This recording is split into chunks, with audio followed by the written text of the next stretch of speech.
नमस्कार एवरीवन, आप सभी का स्वागत है। यहाँ पर हम बात करेंगे न्यू अपडेट के बारे में।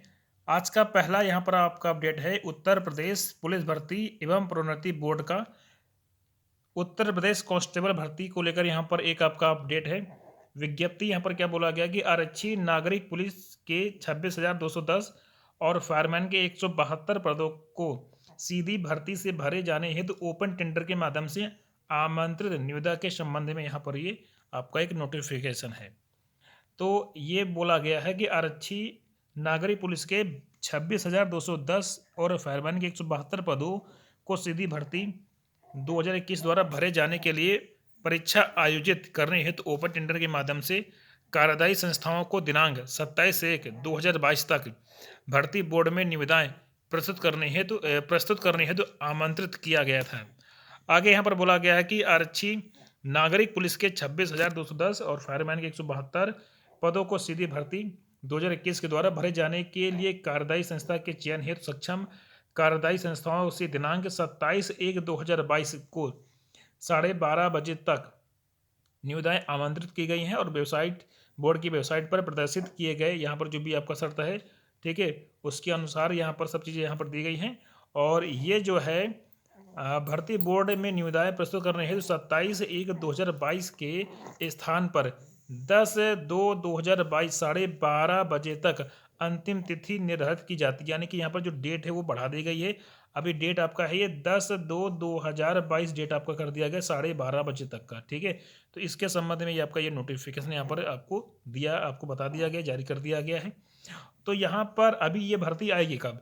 ये भर्ती आपकी आएगी आपका जब चुनाव हो जाएगा, चुनाव का परिणाम आ जाएगा। चुनाव का परिणाम आने के बाद में आपका इस भर्ती का नया जो विज्ञापन है वो जारी किया जाएगा। तब तक यहाँ पर इसका टेंडर का काम चल रहा है, तो आप लोग अपनी तैयारी बहुत अच्छे से करिए। ये भर्ती आपकी जल्द आने वाली है। इसका विज्ञापन आपका मार्च में आने की पूरी उम्मीद है कि मार्च में इसका विज्ञापन आ जाएगा, क्योंकि नया सरकार जैसे बनता है उसके बाद ही इसका विज्ञापन यहाँ पर आ जाएगा, ठीक है। तो जो भी आपके यहाँ पर ये पद हैं, इन पदों पर भर्ती होना है। टेंडर की प्रक्रिया इसकी चल रही है और जल्द ही आपको इसका ऑफिशियल इसका विज्ञापन भी देखने को आपको मिल जाएगा। दूसरा यहाँ पर एक आपका नोटिफिकेशन है, यह आपका है रेलवे भर्ती बोर्ड का। तो यह संज्ञान में आया है कि रेलवे नौकरी के इच्छुक उम्मीदवार रेलवे पटरियों पर विरोध प्रदर्शन, ट्रेन संचालन में व्यवधान, रेल जो संपत्ति है उसको नुकसान पहुंचाने जैसे उपद्रवी गैर कानूनी गतिविधियों में संलिप्त हुए हैं और इस तरह की गतिविधियां उच्चतम स्तर की अनुशासनहीनता प्रदर्शित करती हैं, जो ऐसे उम्मीदवारों को रेलवे सरकारी नौकरियों के लिए बिल्कुल ही अनुपयुक्त बनाती है। ऐसी गतिविधियों के वीडियो की विशेष एजेंसियों की मदद से जांच कराई जाएगी और गैर कानूनी गतिविधियों में लिप्त पाए जाने वाले उम्मीदवारों पर पुलिस कार्रवाई के साथ साथ उन्हें रेलवे की नौकरी प्राप्त करने से आजीवन यहाँ पर प्रतिबंधित किया जा सकता है।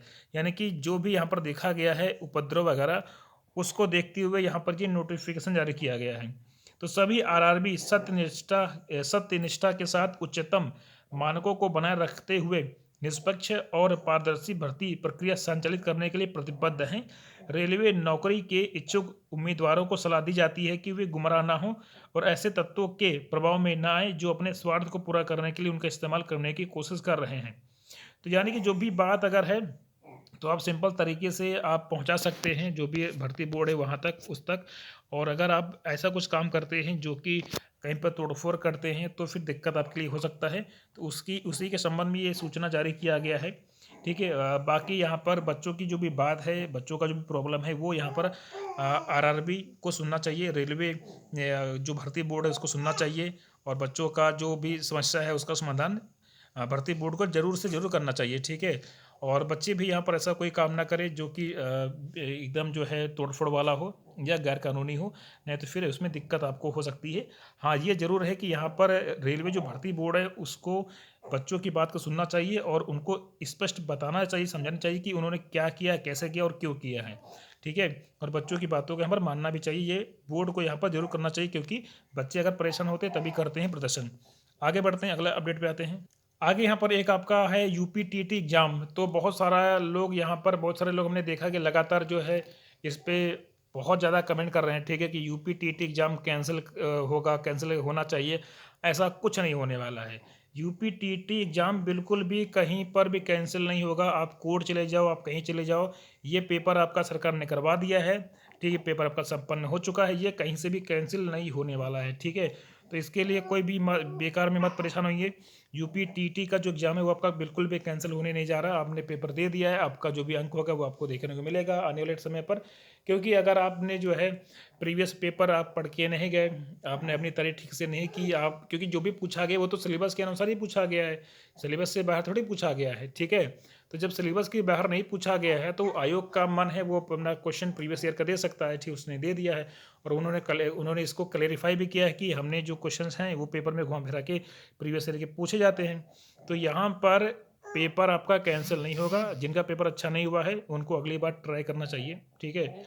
और जो भी यहाँ पर काफ़ी लोग कोर्ट जा रहे हैं, कोई हाई कोर्ट जा रहा है, कोई कहीं पर जा रहा है, कोई फेसबुक पर अपना चला रहा सिस्टम, कोई यूट्यूब पर बहुत सारे वीडियो बना रहा है, तो ऐसा कुछ करने से कोई फ़ायदा होगा नहीं। क्योंकि यहाँ पर ये भर्ती, ये आपका जो पेपर है वो बिल्कुल भी कैंसिल होने वाला कहीं से नहीं है, ठीक है? हमें तो नहीं लगता कि ये आपका एग्ज़ाम कैंसिल होगा। बाकी जिसको अपना जो है हाई कोर्ट, सुप्रीम कोर्ट जाना है वो जा सकता है इस पे। टेक केयर, मिलते हैं नेक्स्ट अपडेट में।